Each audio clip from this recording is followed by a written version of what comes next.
Hello and welcome back to another video. Today, Dynamic Duo Podcast is bringing you a new adventure. Is it another Batman story? Probably, because it's us and we keep running out of content. Taking a piss. Anyway, I am Kanan Wolf, that is MMA King Chris Jr., and a returning guest from last video. If you didn't gather that he was coming back, obviously you should have, because, you know, we fucking joked to put it in the last one. It is Phantom X.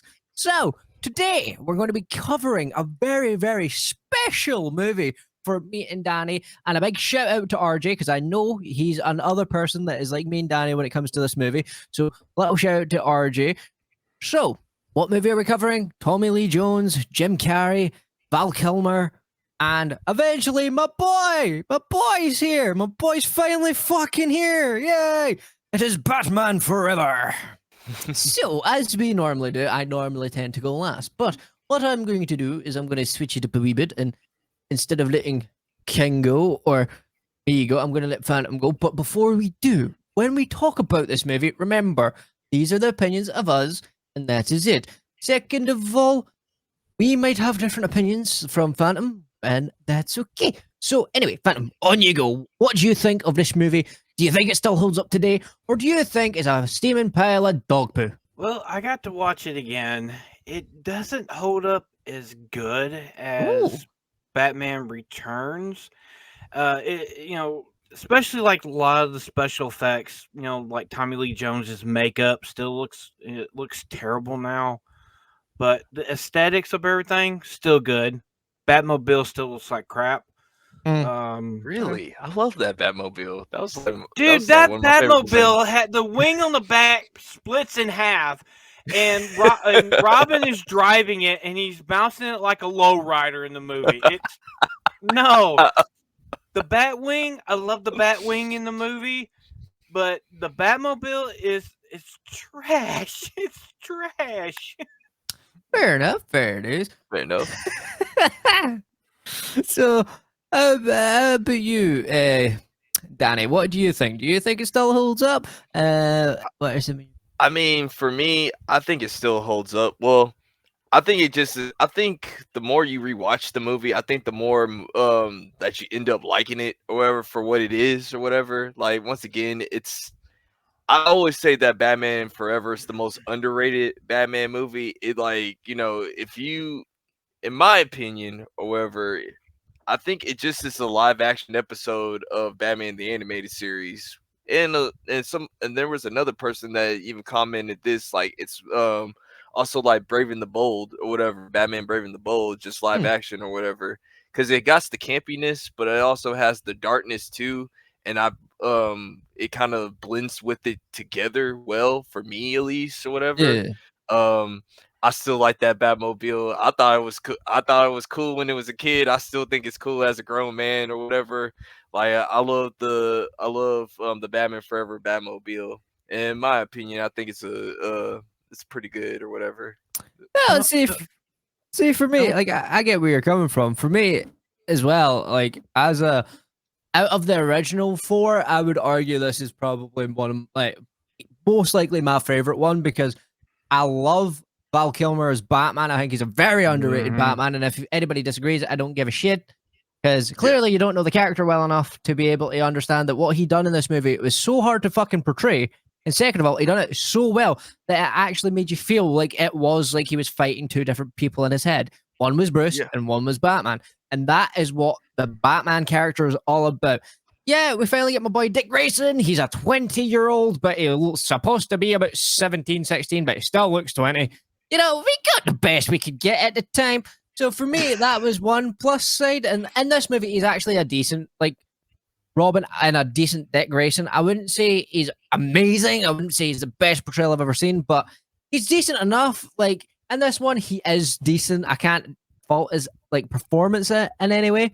But one of the things that I do understand where Phantom X is coming from, looking at the Batmobile, if you're into BDSM, it looks quite cool. So maybe Danny's into a wee bit of BDSM, we don't know. But, like, to me, it looks a bit too edgy, like the Batmobile. But, like, if they had just, like, made it a little bit less edgy, then I think I would have still liked it more than I still like it more than that shitty fucking Batmobile for fucking, the Nolan trilogy. But Like, it's still a bit more like, right, what the fuck? Why is there a bat wing on your Batmobile? I don't really get that. That isn't really my style.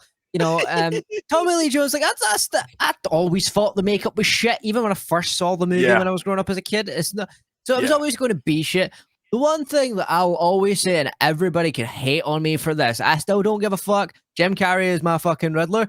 I prefer him more than the Batman Riddler because that one was fucking Hush Riddler. And as much as I love Riddler, I hate the fucking Hush version. So this is my definitive version. Yeah, you can say, but he's campy. He's goofy. Guess what? Fucking Riddler is campy and goofy. He's always supposed to be campy and goofy. Yeah. Yes, he's supposed to be dark and edgy in certain aspects, but he's still got that campiness about him, and that's what makes him a theatrical showman. That's what makes him be the way he is. It helps the character show how smart he is by being that wacky and weird, because wacky and weird characters are fun. I get annoyed when they take a wacky and weird character, like they did with the newer version. Yeah, it worked well for that movie, and I will never hate on that. Yeah, Paul But Dano my did biggest okay. issue with it is always going to be, it was more Hush Riddler than this Riddler. And this Riddler, to me, is just the definitive version. He felt like the Riddler. He was like, yeah, I know the whole long-haired glasses thing at first was a bit fucking weird, but, it's just, we skip past that. But overall, I think Batman Forever is a very slept-on movie because, as much as I don't like the fact that Joel Schumacher came out and was like, there was gay undertones, like, fuck off. No, there wasn't. It's a fucking guy living with another guy. Stop trying to put your perverted shit in your movie. I liked the fact that, we got to see Dick Grayson Robin. Alfred Pennyworth is obviously another thing that we forgot to talk about in the movie last one, but he's also always great in these movies too. And, He's always good. It's always great to see the relationship between Alfred and Dick grow, because in the comic books, Alfred and Dick Grayson are probably the closest out of any other Bat family members, because as I would say, Alfred sees Dick Grayson as a grandson, like even in the latest comic run, when Alfred died, he didn't leave his money to Bruce. He left it to Dick Grayson. So I'm just saying. So, it's actually good to see that relationship as well, because that's something that is always slept on too, is the Alfred, the Dick relationship, as well as obviously the Batman and Alfred relationship. And that's what I like about this one, is that's why I think Valkilmer was so underrated, is because when you see him battling between the duality of his character, and he's trying to come to terms with both sides of himself. And you can say it's dark and edgy, and you always say you hate the dark and edgy shit. Yes, I do. But within this movie, it works because it makes sense, because he's just witnessed another person go through what he had gone through. So he's trying to be a better person for that person, but he doesn't really know how to go about it yet. He's still confused. So on that, I like that you said that, because like people tend to forget, like with that, because you remember when Robin rescued him from like under the debris or whatever, and like and like they had that conversation. Yeah, when they had that conversation, like at the end, tell me that wasn't Batman and Robin like conflict right there when he said like, no, you want vengeance, you don't want to get justice, you want vengeance or whatever, and like if you go down this path, you're gonna end up being like me or whatever. And I love that conversation. Like I love that conversation, because it's like, if you're a Batman fan and you got to see that for the first time, you're like, yo, you're seeing Batman and Robin like actually go like, go at it. Like, he says like, he basically said in one point, he says like, what are you gonna do? You're gonna stop me? Yeah, I can stop you or whatever. Like Batman said, boy, like, who are you talking to? Like, I'll take you on right now or whatever. I'm like, I love that conversation. What do you think about that, Phantom X? But the thing is, at the end of this movie, they resolved that. But then when you get into the next movie, they're button heads more than they were in this one. Yeah, that's the biggest continuity issue with these movies. I agree with you, because like when we covered Batman and Robin, my biggest issue is that Dick Grayson was not Dick Grayson. He was a whiny ass teenager. They made him more like Jason Todd than than Dick Grayson, I would argue. But the thing with Jim Carrey's Riddler, it reminded me of the '66 Batman series. Yeah, that Riddler. It seemed, from my understanding, Jim Carrey wasn't the original pick to play Riddler. It was Robin Williams, but he was doing another film. I looked it up and I couldn't find it. But Jim Carrey based his character off of the '66 Batman Riddler, and it worked. I mean, I loved it. I love that little subplot, with the Riddler. Two-Face, not as much. Yeah, I agree. you know, I mean, they at least got his origins right with the whole getting the acid through in his face and everything. But you guys got to remember, in the original Batman movie, it was what was the guy that was playing it? He played in Star Wars. Ah, shit, yeah. Billy D. Someone played- Williams. Yeah, he was the character, right? Yeah. But I mean, to me, I mean, the one thing that was really good about that movie, you're right, was the whole dual identity aspect when he was with Dr. Chase and they were talking about it. And like that deleted scene where Batman is in the Batcave and that huge giant bat, which is a reference to Man Bat, Yeah, I flies up to know. Batman. It flies up to him and he realizes he can be both. He can be Yeah. both. And there is something I gotta remind you guys. This is the first movie we get bat nipples. Oh shit! Yeah, this is the first movie with forgot about Batnips, that. isn't it? Fuck, I completely forgot Yeah. about that. I To be have fair, to say, to be I fair, love the to be suit. fair, it was at least a lot more subtle than it was in the fucking last one. Yeah. Yeah, I love the transformation of the bat suit in that movie. That bat suit at the end was so Yeah. good. That's why I like that one. That's like my favorite Batsuit, bro. Like the valkilmer, like at the end of the movie, where like he has like it's like a battle armor type of suit or whatever. I love Yeah. that one, man. Out of the original trilogy, I love the one from the original, and I love that one. The one that Clooney, they can just take that and then put it in an incinerator. It was awful. Especially the bow armor at the end when they're trying to fight Freeze Come at the on, end that of that looked movie. badass, didn't it? Hey man, I'm gonna have to say like the silver one wasn't that bad. I think it gets overly hated, man. Well, to be honest with you. with Batman, Robin was all right, but Batgirl had the removable cowl that she could take off. I mean, come on. The one thing I hated about like the costumes in the next one was simply that they gave Dick Grayson a Nightwing outfit, but it wasn't Nightwing yet, and it wasn't the real Nightwing colors either. It was like the new 52, which didn't exist yet colors, where it's like the red and black. And I'm not gonna lie, I know it's simply just changing blue to red, but I fucking hate whose idea that was. Why the fuck did you change it from blue to red? Like, no, like I like the color red. Don't get me wrong, but why the fuck did you change it to red? I think it was because to make it like pop off in the movie because Mr. Freeze was already blue or whatever. I'm thinking that's what it was or whatever. To be fair, could you have not just done something else? Fuck, I would have preferred green, yellow, fucking purple. Something different, but just changing it. It's legitimately going, oh, what's the opposite of blue? Red. Okay, let's just do that then, because, we're too lazy to fucking think of any other new color scheme. Or you could, for fuck's sake, you could have done something like, you could have made it like, sort of reminisce of the Robin colors with a wee bit of red and like a wee bit of yellow somewhere. But no, you had to fucking make it fucking red. But anyway. Now, let me ask you guys this. What did you guys, and I'm going to make a shout out to RJ, like, what did you guys think about the Chase Meridian scenes with him and her and Batman? Like, I thought they were campy, but not that bad. I mean, she was a good, plot point in the show. I mean, the movie, because she's a psychiatrist, and which is kind of stupid. She still can't realize who's who until like the end. But I mean, she's the one that actually helps him come to terms with his dual identity. She's the one that helps him do that. Yeah, true.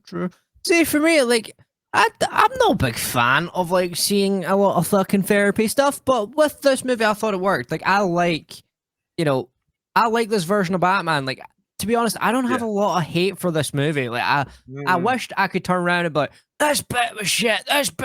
But to be honest, when it comes to this one overall, I actually just enjoy it. Like, yeah, is it campy as shit? Yeah, is there fucking issues? Yeah, but even all the like darker, edgier stuff, I still like. Yeah.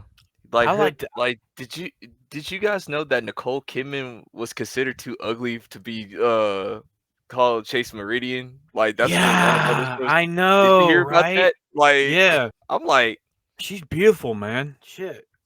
What? Yeah, remember, guys. Remember, back then beauty standards were completely different. Now beauty standards went the other way. So to be fair. It's either that or you get what we got now, and I would probably take that over what we have now. I'm just saying. Yeah. Fair enough, or whatever. Yeah. I Yeah, do. like that's one of the things that you're gonna realize is like one of these older movies, like there's always like really like well-known actors now that nearly were in these things. Like I think would Robin Williams play a cool Riddler? I'm not gonna lie, I don't think he would have done well. Like I like Robin Williams. I fucking love him, right? But I don't think he would have done a good Riddler because like that cunt's Mrs. Doubtfire to me, you know? Like anytime like I'm in the shower and I've got too much shaving cream on, I'm like, hello there, you know, like that's what Robin Williams is to me, you know, like and also like it's just like for me looking at him as a character, could he probably potentially pull it off and made me fucking gobsmacked? Probably.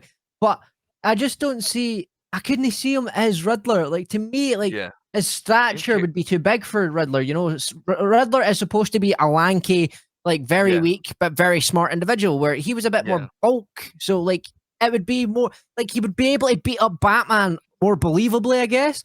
But then it's not the Riddler to me, you know. So it's one of those double-edged swords thing.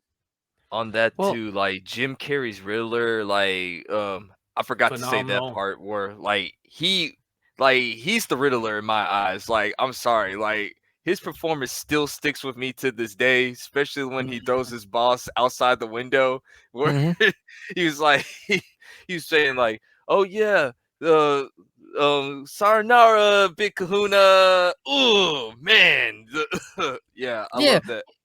Well, that's what I'm saying. It's like that's Edward Nygma, man. Like that. That is the person we come to love. You know, like to me, the issue with a lot of Riddlers is that they never get the actual character correct. Like either they go way too fucking campy or they go way too fucking edgy, and it's like no, he's a perfect balance of both.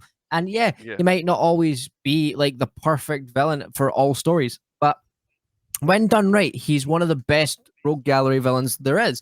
You know, like it's another character that I hope they do bring back, especially in Matt Reeves' universe, and give him the actual look and the actual attitude. Because Riddler is a good character when you do stuff. So this, to me, this is the best version of the Riddler we'll ever get live action, other than obviously if everybody prefers like the 1966 version with Adam West. You know, to me, like I'm always gonna love that shit because it's campy as fuck, and I've always loved that campy stuff.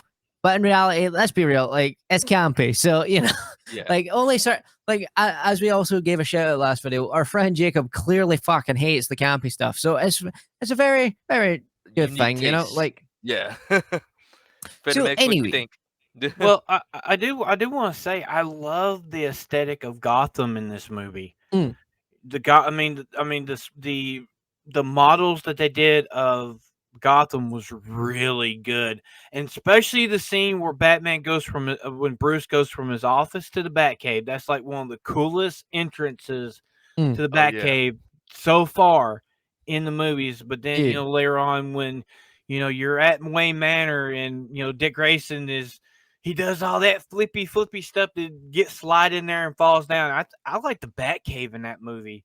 It looks a lot better than in the Batman Returns. I mean, that's actually a good design of the Batcave to me. Yeah, well, see, for me, like that's one of the things that you need to get right for a Batman movie to be good. That's why I don't have gripes. Is that everything about this movie I like because they have the Batcave. It's actually fucking decent. You know, the way Dick finds it is actually believable. You know, it's not like he just was like touching stuff and was like, oh look, a lever. It was like he was just fucking around. They accidentally found the secret entrance, which makes more sense. He got curious. He's like, why is Alfred keep on going down? Yo, why are you not answering my questions, old man? He's like, Bruce Wayne's dead parents are down there. What? All right, that's cap. You got all right. But see, here's a little thing about Alfred and Dick in this movie is that scene when he's washing his clothes and he's drying them and he's doing his his martial arts, and Alfred is watching him. He's like, he would be a good partner for Master Bruce. That you see that in his eyes. It's like, yes, he would work perfectly with him. And Alfred was trying to get them connected that way. It was Bruce that was like afraid. He knew that he didn't want to predict to get hurt or get killed.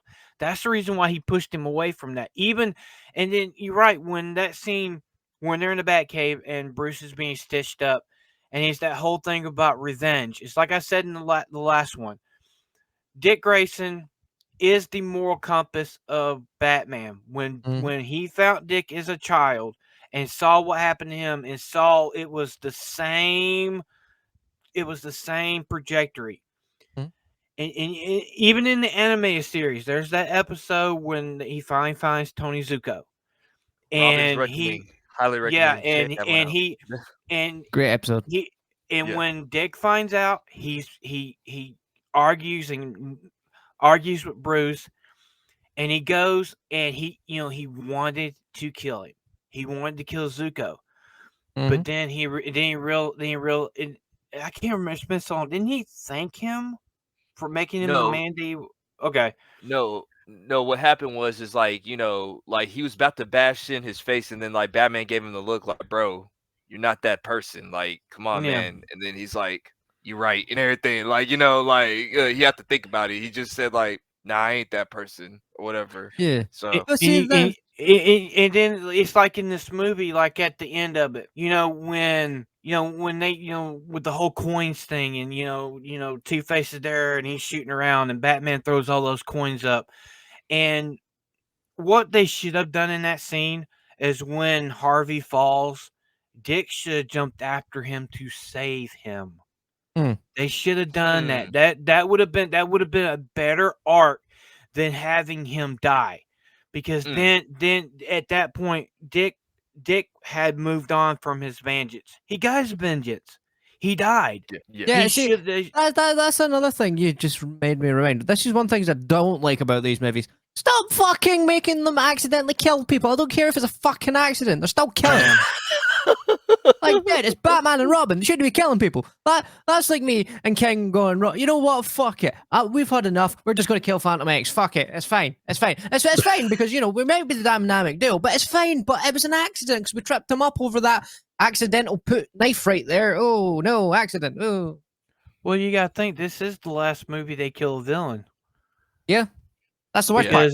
Yeah, and then, the real crappy one, they just put him in Arkham Asylum. Yeah. Yeah. That's fair. Like, didn't you tell me, Adam, like in the last video, you really did not like the fact that Two-Face killed Dick? I was going to say this has got the worst opening scene of the Batman films, I'd argue, because one, the Haley Circus stuff, like the Haley Circus stuff, fucking makes no sense, and also Two-Face sitting flipping a fucking coin, deciding the fate of the Graysons. It's like, what? Yeah, fuck off. Where's Tony Zuko, please? Like. And the whole bomb thing. Yeah, and the bomb stuff as well. Yeah, that was fucking stupid. I'm sorry, but if you're gonna do a Dick Grayson origin, I get it that you're like, oh, you're trying to tie it in. It's like how I get annoyed at most movies. We're like how I got annoyed at the first one. They're trying to tie the main villain into the story so people understand it better. You know what? You see the people going to see this movie. Do you think it's some wee fat guy that has never seen a movie? No, it's somebody that's actually probably read the comics because they are a fan of the character. It's not just some random guy off the street going, why is that black guy chasing that guy through the streets and that? Like, no. We know the story, so why the fuck you changing it? Oh, we thought it makes it a better story. I don't give a fuck what you think.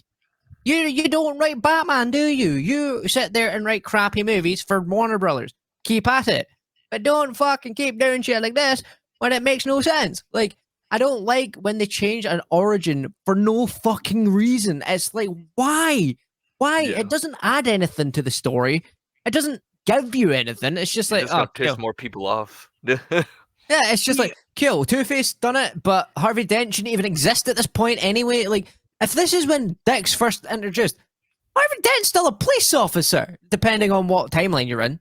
Right? Yeah. So why the fuck is he the one killing his parents? It makes no sense. Yeah, because Harvey doesn't become Two-Face until Dick's second or third year as Robin at the most. And I mean, this is at the height of the Falcone War that was going on. And I mean, don't take me wrong, I do love this movie. I do have my criticisms of it, but like that whole thing with like the whole Dick Grayson's, the death of his family has to be like one of the most like what the fuck moment. It's like the what the fuck moments in that movie, and I seen it in theaters, and the whole theater was Batman fans, and everybody's like, "What the hell did I just watch?" Yeah, Fair enough. don't take me wrong. I thought that when they cast Tommy Lee Jones, he's a brilliant actor. He's a great actor. But then when you see him in the makeup, that's that scene when he's in his lair before he meets Riddler, and he's got one side and he's talking like he's doing a dual identity stuff. I'm like, stop, please, just stop, Yeah. stop.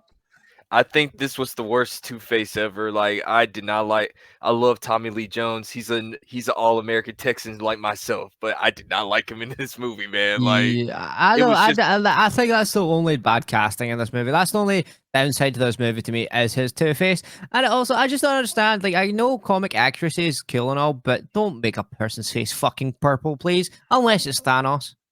I think they needed to like my thing was this. If they would have turned down the flamboyantness on Tommy Lee Jones's Two-Face, I think we would have had a perfect Batman Forever movie. For me at Yeah, least. yeah, no, I could see that. See, for me, I really still enjoy it too. So, well, Yeah. since we're getting to the end of this video, let's get to the scores. So, for me, I'm going to go first because, it's my channel. Anyway, jokes aside, if you know, you know. Hey, did But for me, I think this is a solid 9 out of 10 for me. Like, yeah, it's campy. Yeah, it's got cheesy shit. Yeah, it's got stuff I don't like. But the overall story, the duality of the movie, I love it. Like, I really do. Like, I can't fault this movie in a lot of ways. And because it does tackle a lot of stuff. And come on, it finally gave me my boy dickgrayson. I can't hate on it too much now, can I? Unless they made him something really bad and campy, then obviously completely different story. But they've done him quite decently in this. So for me, it would be a solid 9 out of 10. On a bad day, if I couldn't be funked and I was bored, maybe an 8.5, but 9 out of 10.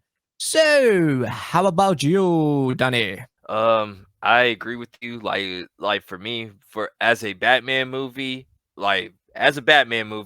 not like a 9 out of 10 or whatever. As a normal movie, probably a 7, 10 or whatever. But as a Batman movie, they got it correct. Like Riddler felt like the Riddler, Batman felt like Batman, Alfred felt like Alfred. Chase Meridian, good love interest. Robin felt like Robin. Two-Face was just was the only part that was not that great.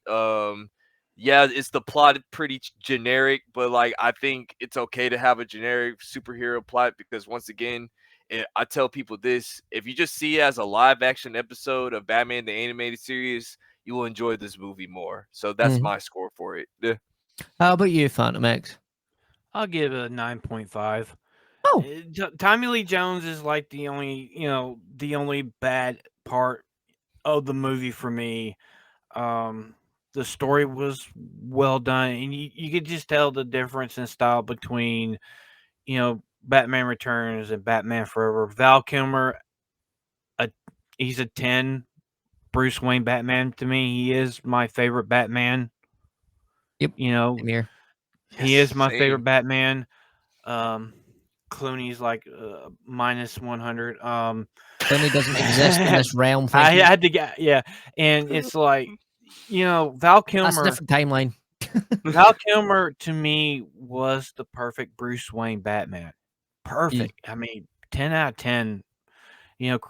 Chris O'Donnell was, he was a 9.5. Robin, Alfred, still 10 out of 10. He's the only constant, character in all 4 movies. I mean, he's the only constant character in all of the fucking Batman franchise. Every Alfred's been badass. It's weird. They can always get Alfred perfect, but they can't get the other characters right, and it makes no sense to me. And I have to say that I love the Batcave. I love, don't take me wrong. I think still the coolest thing with the Batmobile is when he's driving it and he uses that rocket and he jumps up and drives up the side of the wall when the car's wrecked and they blow up. That's cool, but the Batmobile looks like it needs to be in somewhere in Taiwan or some shit. I'll tell you, the Batwing's like my favorite next to the original. I mean, it still looks really good. It turns into a freaking submarine. And we got the best line in the whole movie. Holy rusted metal, Batman. We got him to say... I forgot about that. Yeah, we got him to finally say the campy shit, man. It knows what it is. I love it. Yeah. I love it.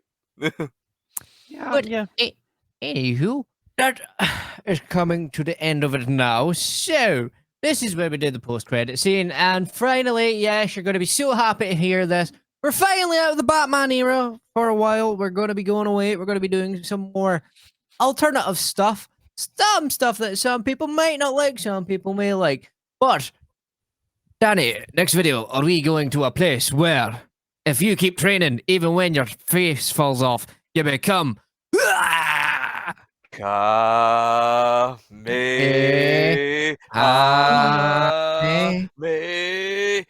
you're gonna have to wait until the next movie. Yeah, so anyway, I have been Ken and Wolf.